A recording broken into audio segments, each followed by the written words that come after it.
Napakahalaga po na ma-detect natin kaagad na nagtatai po yung ating anak. Nang sa ganon ay maagapan po natin ito at maiwasang lumala at madala po sa hospital. Kasi meron naman po talaga tayo pwedeng gawin sa bahay.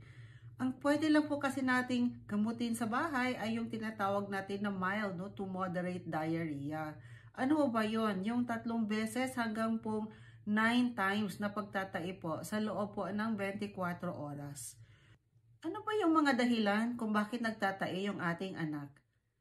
Yung pinaka-common cause po is yung tinatawag natin na virus.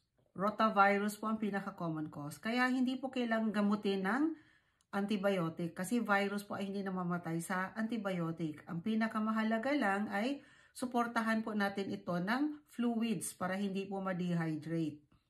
At yung pangalawang cause po ay pwede pong bacterial, no? Most common cause po yung salmonella.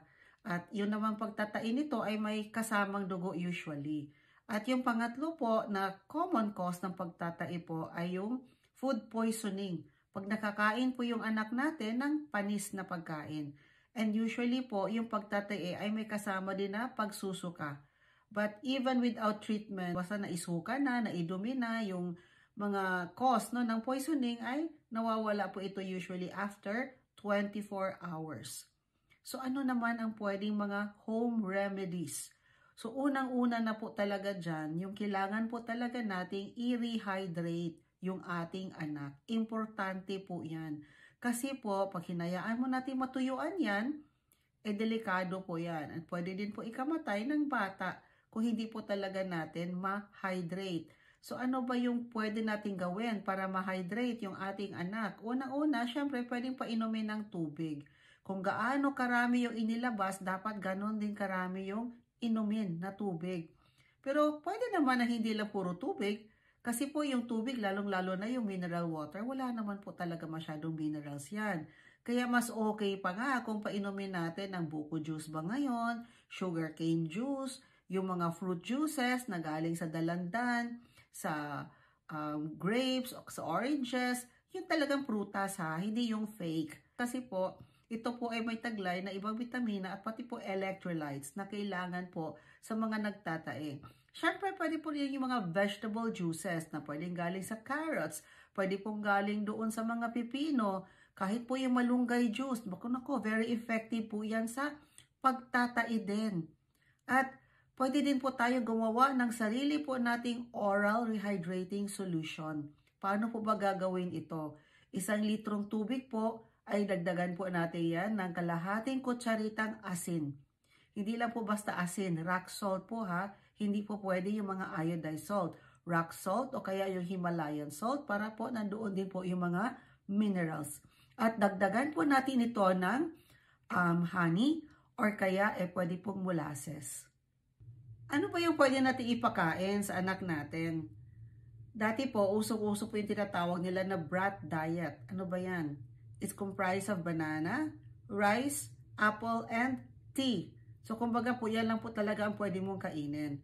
Ngayon po, mas uso na po ngayon yung pinapakain po tayo ng healthy and well-balanced diet. But, it's also a good thing kung for the first 24 hours, no, ay liquid diet muna para makapagpahinga naman yung bituka. So, pwede pong painumin naman ng tubig lang yan. Pero mas maganda nga po yung ating gagawin na oral rehydrating solution, no? Pwedeng buko juice, pwede po yung mga fruit juices, yung mga vegetable juices, pwede pong mga sabaw.